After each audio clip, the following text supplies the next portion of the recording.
오늘은 청년의 날이기에 우리 청년들에게 맞추어서 오늘 본문 말씀을 가지고 전하려 합니다. 저는 오늘 이 말을 기다리면서 몇 주간 묵상했어요. 과연 어떤 말씀을 전할까? 그리고 청년 시절은 어땠을까? 지금 이 청년의 시절을 살아가는 우리 청년들은 어떨까? 그러면서 무슨 생각을 했냐면 이 청년들은 과연 이 봄에 온 세상이 녹색으로 물들어 있는데 이 청년의 때 과연 우리 청년들은 어떤 색깔로 비유해서 말할 수 있을까? 젊으니까 파란색이라고 우리가 생각할 수도 있을 테고, 열정이 많은 시기에 붉은색이라고 말할 수도 있을 테고요. 또 한편에는 가장 순수한 시절이기에 아마 흰색일까? 과연 어떤 색일까? 사실 어느 한 가지로 말할 수 없을 만큼 굉장히 다양한 색깔들을 가지고 살아가겠구나라는 생각을 해봐요. 그래서 제가 주보에 스펙트럼이 굉장히 넓지 않을까라고 그렇게 적어보았어요. 어느 한 가지로 말할 수 없는 시절을 지금 보내고 있는 청년들이에요.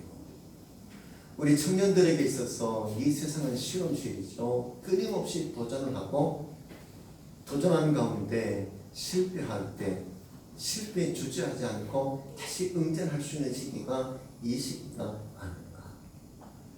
그렇게 도전과 응전을 거듭하며 세상이란 시험실에서 오늘 살아가고 있는 청년들이에요. 과연 이 청년들이 살아가는 그 인생 앞에 무엇이 기다리고 있을까? 참 좋은 세상이 기다리고 있으면 참 좋겠는데 반드시 그렇지만은 않죠. 뜻하지 않는 인생의 커다란 함정을 만날 때가 참 있습니다. 그래서 빨간색, 파란색, 흰색, 노란색 다양한 색깔들로 그렇게 청년 시절 물감칠하며 그렇게 넓은 세상 도전과 응전하며 살아가는데 여러분 그와 같은 인생의 함정을 통해서 회식되실 때도 있겠구나라는 생각을 해봐요. 여러분 인생은 광야입니다. 언제 어떤 이리와 늑대가 나를 기다리고 있을지, 또한 산을 넘고 등을 지나고 나면 어떤 오아시스가 나를 기다리고 있을지, 끊임없는 도전과 응전을 통해서 세상이란 실험실에서 늘 성공할 수 있는 우리 청년들이 되기를 주의 이름으로 축원드립니다. 아멘. 우리 청년의 때 생각해야 할 것들이 있어요. 인생의 챔피언이 되기 위해서 세상과 치열하게 오늘을 살아가고 있는 청년들이에요. 주어진 인생 챔피언이 되기 위해서 반드시 젊은 청년의 때 기억해야 될 세 가지가 있어요. 그 중에 하나가 꿈이죠. 여러분 꿈이 없는 사람이 있습니까? 꿈이 없는 사람은 없어요. 나는 꿈이 없어 라고 말할지 모르지만 그 사람도 한때는 엄청나게 많은 꿈을 가졌어요. 여러분 꿈의 변천사란 말이 있죠. 어린 나이는 어린 나이대로 얼마나 많은 꿈을 가지고 자라는지요. 무한한 가능성과 하나님께서 주신 엄청난 재능과 능력을 가지고 끊임없이 꿈을 꾸며 살아가죠. 그렇게 어린 시절, 청소년 시절, 청년 시절을 보내며 이 꿈의 변천사를 경험해요. 어느 순간 참 많은 꿈과 가능성을 지닌 채 인생을 살아가는데 자기도 모르게 어느 순간 연약한 자기 자신을 발견해요. 그리고 세상이란 환경을 만나다 보면 그렇게 가능성을 가지고 수많은 꿈을 가지고 살아갔던 한 어린 인생이 순간 꿈을 잃어버렸다. 그러나 그 사람에게도 한때는 엄청난 꿈을 가지고 있었다. 엄청난 인생의 가능성을 지닌 채 지금까지 살아왔더라는 거예요. 저는 청년들에게 이렇게 말씀드리고 싶어요. 꿈이 없는 것이 아닙니다. 스스로의 연약함과 세상이란 환경에 부딪혀서 꿈을 잃어버렸을 겁니다. 세상에 지지 마십시다. 스스로의 연약함에 지지 말고 잃어버렸던 꿈을 되찾을 수 있는 청년들이 되기를 주의 이름으로 축원드립니다. 아멘. 여러분, 두 번째는 열정이에요. 얼마나 오늘 여기까지 열심히 살아왔는지요. 우리 청년들은 할 만큼 다 하며 여기까지 살아왔잖아요. 청소년 시절은 청소년 시절이고요. 지금 청년기를 보내고 있는데 무언가를 이루기 위해서 얼마나 열심과 열정을 쏟으며 인생을 살아가고 있는지. 열정 없는 청년들이 있습니까? 우리는 간혹 그럴 수 있어요. 너는 왜 그렇게 사니? 왜 게을러 빠져서 왜 그거 하나 그렇게 못해? 라고 그렇게 청년들 향해서 이야기할 수 있을지 모르지만 그도 한때는 엄청난 열심과 열정을 쏟으며 살아왔더라고요. 오늘도 역시 마찬가지죠. 때로는 밤을 꼬박 새기도 해요. 어느 한 가지를 여러분 이루기 위해서 얼마나 그렇게 전심전력하는지. 물론 방황하기도 하지만 그러나 제가 방황하고 싶어서 그렇게 방황하고 때로는 그렇게 주저앉고 좌절하고 그렇게 뒷걸음질 치고 싶어서 그런 청년들이 과연 어디 있겠느냐 말이지.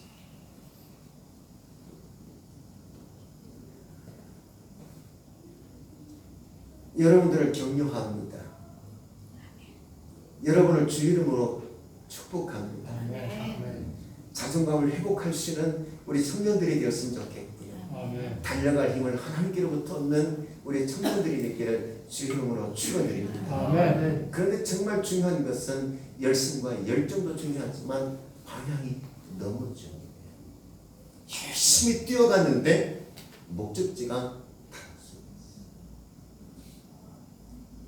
열심과 열정을 쏟되 청년 여러분, 방향을 정확하게 정하고 열심과 열정을 다해서 인생의 길을 열어가시는 청년들이 되기를 주 이름으로 축원드립니다.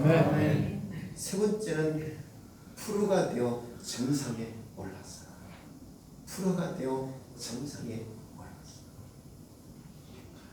여러분, 한 분야의 달인이 되기 위해서는 적어도 10년 정도 그 한 분야에 온 힘과 온 정성을 다 쏟아야 그 분야의 달인이 될 수 있어요. 그래서 사회학적인 용어로 10년의 법칙이라는 것이 있어요.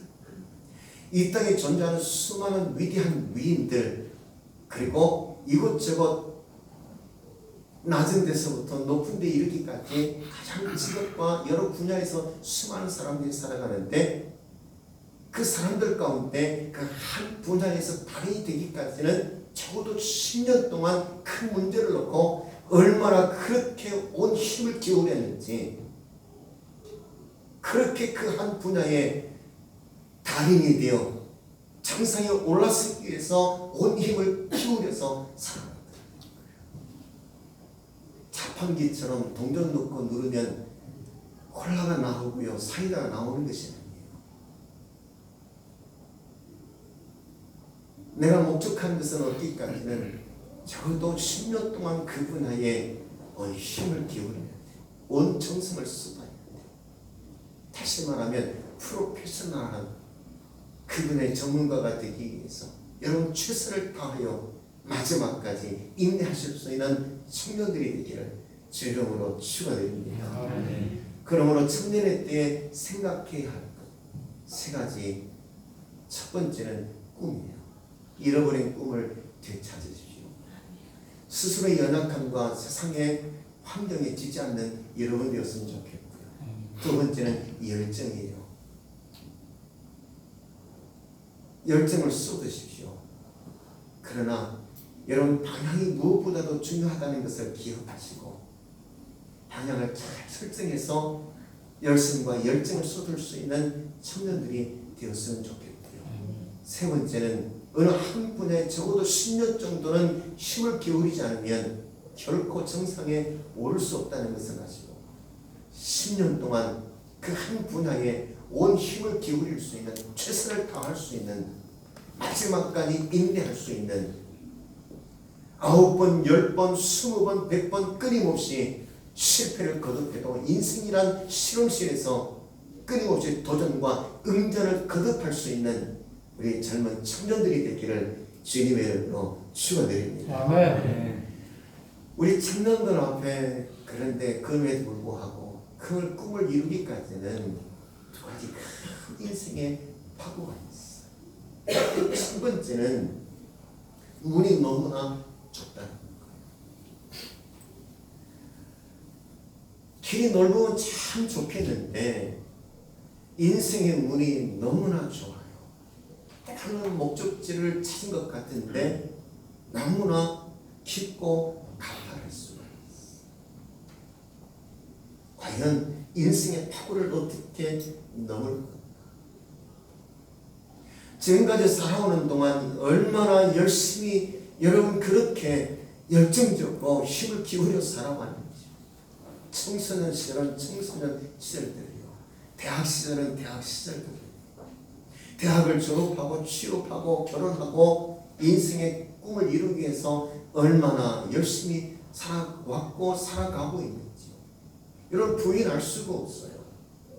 부모의 눈이나 어른들의 눈으로는 이 청년들이 어떻게 보일지는 모르지만 얼마나 여기까지 할 만큼 하며 살아왔는지, 그렇게 열심히 살아왔는데 인생의 문이 너무 좁더라는 거죠. 때로 발견했나 싶었는데 가파르고 얼마나 깊은지요. 위험천만한 인생을 살아가는 것이 우리 청년들. 그래서 우리 청년들은 그런 말들을 한다 그러죠. 이 망이라 그러는데요. 이 세상에서는 망했다. 다음 세상에서는 한번 뭘 해보자. 하고는 여러분 내게 주어진 이 생애를 그냥 포기해 보겠다라고 생각해서 이 망이라 그러는데요. 야, 이 세상에서는 틀렸어. 끝났어. 그렇게 생각하거나 여길 때가 참 많이. 여러분 이 땅에 살아가면서 champions 되고자 꿈을 꾸며 인생을 살아가지만 어느새 그 꿈이 아픔이 되고 고통이 되고 실패와 좌절이 되어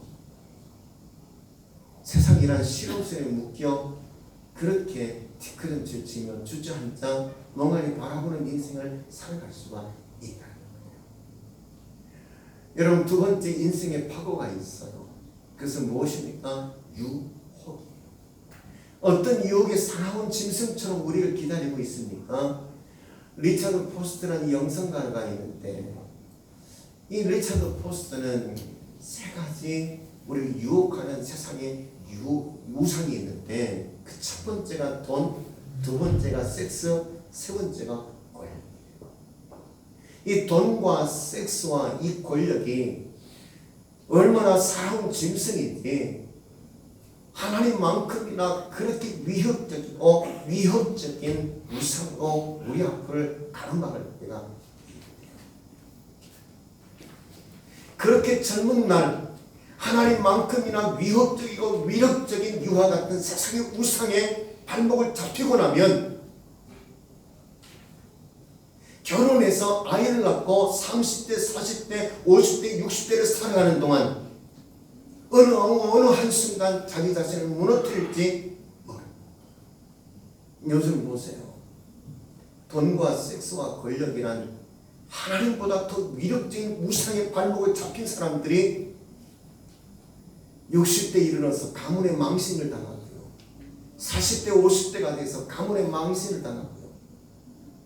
스스로 여기까지 무언가 이루며 살아온 것 같은데 한순간 젊은 시절 자기도 모르게 그렇게 하나님보다 그 위력적인 하나님만큼이나 더 위협적인 우상 앞에 쓰러졌던 사람들이 얼마나 큰 망신을 지금 당하고 있는지.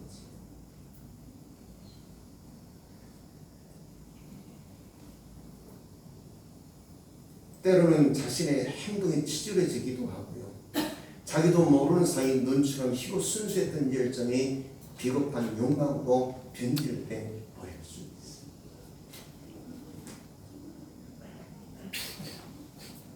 우리가 사람 인생 가운데 이와 같은 커다란 두 개의 인생의 파고가 있다.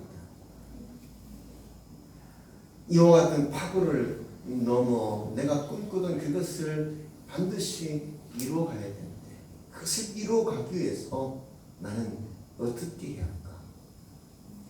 여러분 인생의 문턱에서 반드시 만나야 될 동반자가 있어요.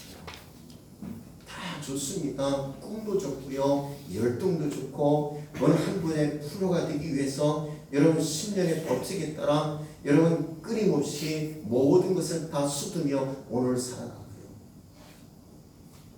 세상의 실험실에서 챔피언이 되기 위해서 오늘도 밤을 꼬박 새우며 그 분야의 성공자가 되기 위해서 여러분 그렇게 우리가 살아갈 수 있어요.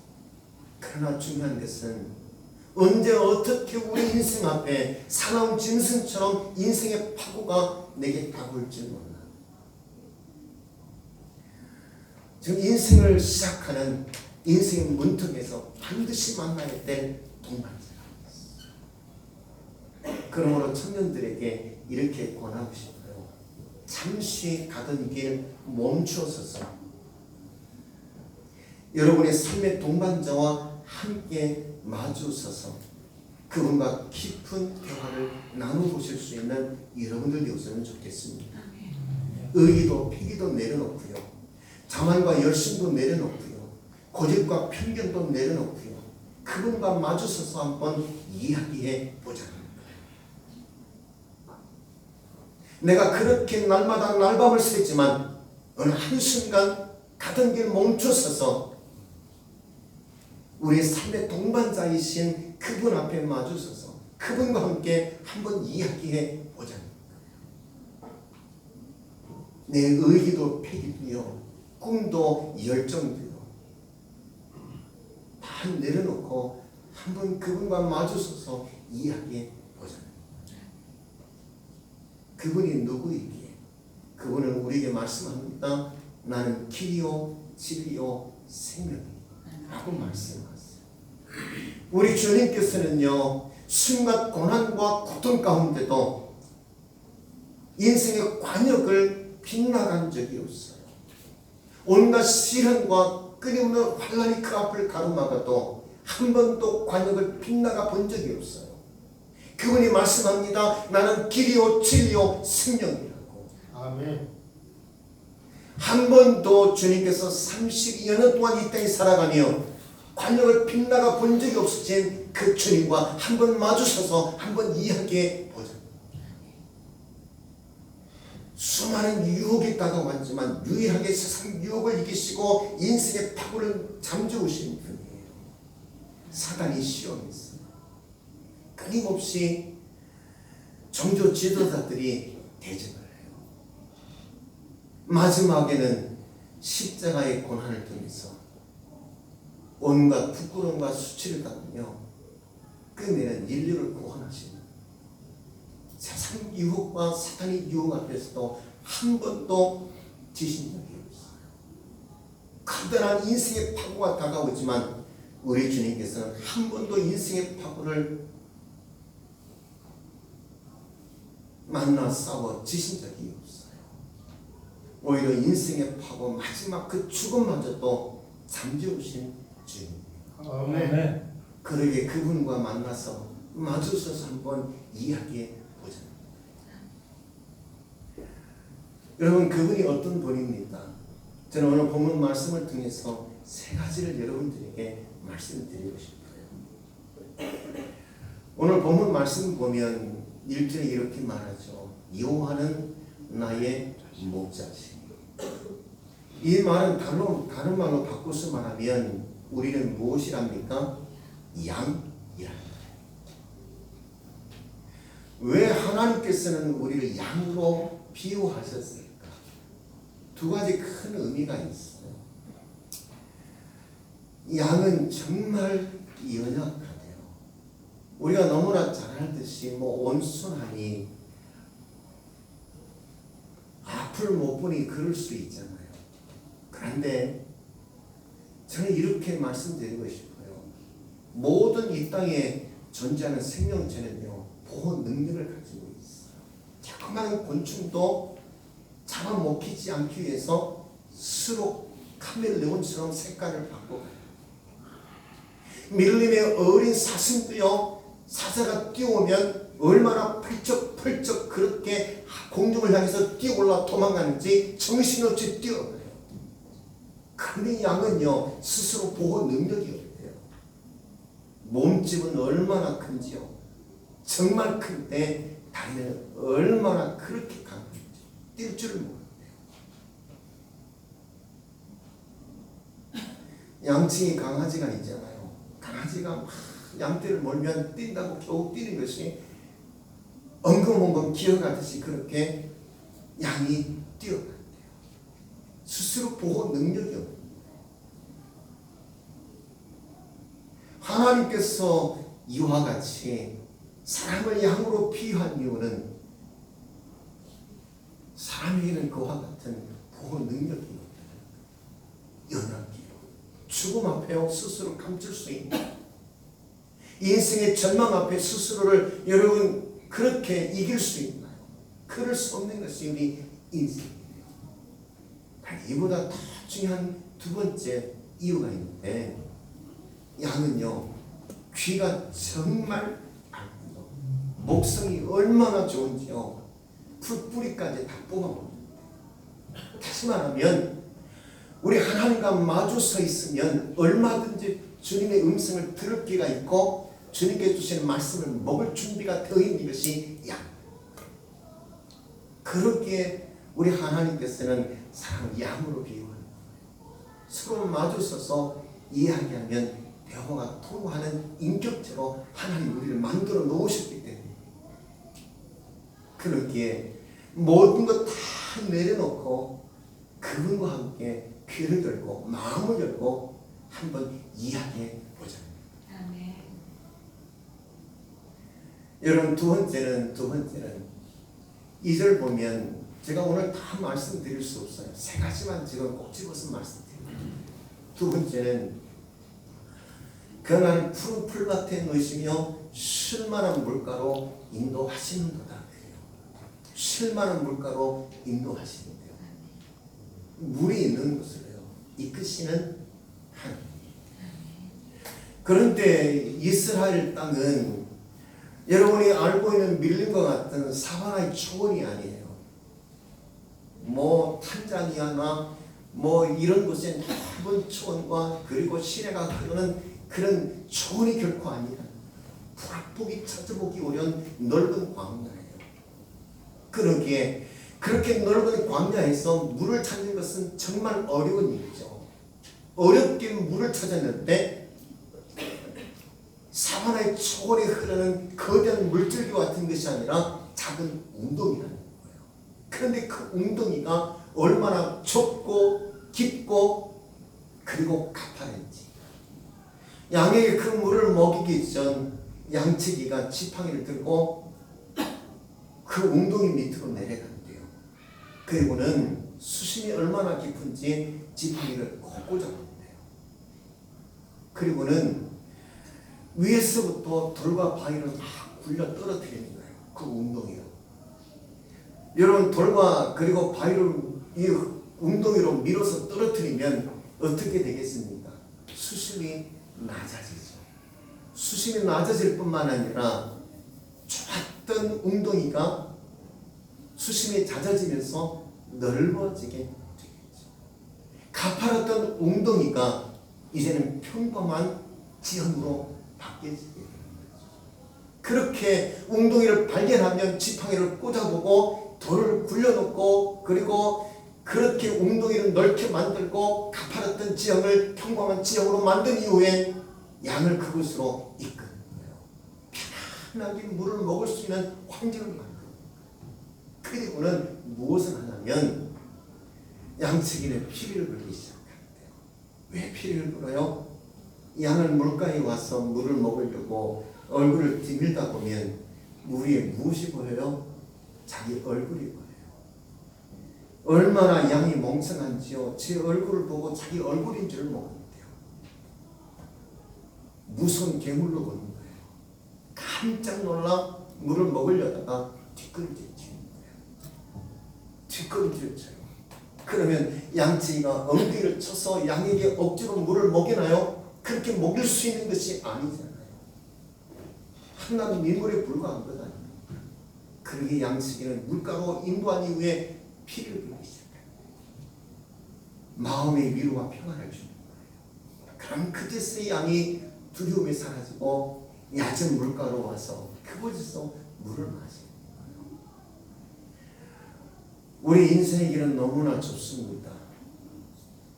인생의 물 웅덩이를 발견했지만 너무 좁고 깊고 가팔라서 접근하기가 쉽지 않아요. 이때 우리 하나님은 그렇게 토를 분량 낮게 하시고 넓게 해주시고 가파른 지형을 평범한 지형으로 바꿔주시고 심지어는 피리까지 불며 편안하게 인생을 살게 하시는 하나님. 아멘. 주께서 실만한 물가로 인도하신다는 뜻은 이와 같은 뜻이에요.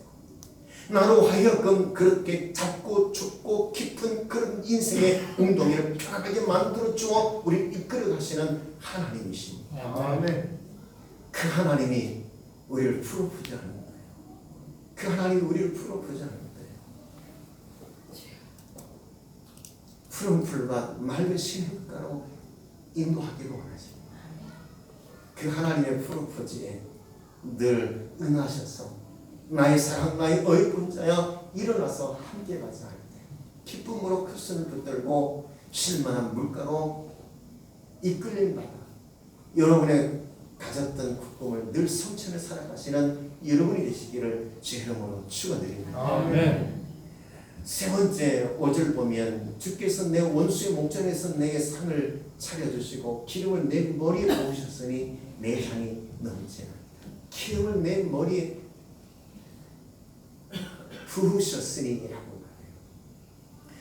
여러분 예전에 서구 영화나 이런 영화를 보면 소나 양을 그렇게 카우보이가 치는데 하는 물동을 청바지와 가죽옷을 입고는 양 어깨에 물동이를 하나씩 짊어지고 그렇게 걷는 모습을 보면 참 멋있잖아요. 요즘에는 서구 영화 잘 안 하지만 저 어린 시절만 해도 서구 영화를 참 많이 했어요.